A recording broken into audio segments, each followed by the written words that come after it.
কি বলে ঠিক কিনা? সূরা ফাতিহাটাও একটা প্রতিশ্রুতি। প্রথমেই আমরা আল্লাহকে বলি, আল্লাহ, এই পৃথিবীর যত প্রশংসা হতে পারে সব প্রশংসা তোমার।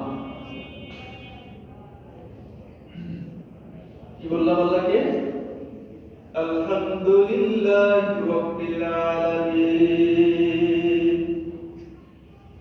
ওরে আমার মালিক, আমি সাক্ষ্য দিলাম, ঘোষণা দিয়ে দিলাম, এই পৃথিবীর যত প্রশংসা হয় ওই প্রশংসা পাওয়ার মালিক একমাত্র তুমি। প্রশংসা পাওয়ার একমাত্র মালিক তুমি। আল্লাহ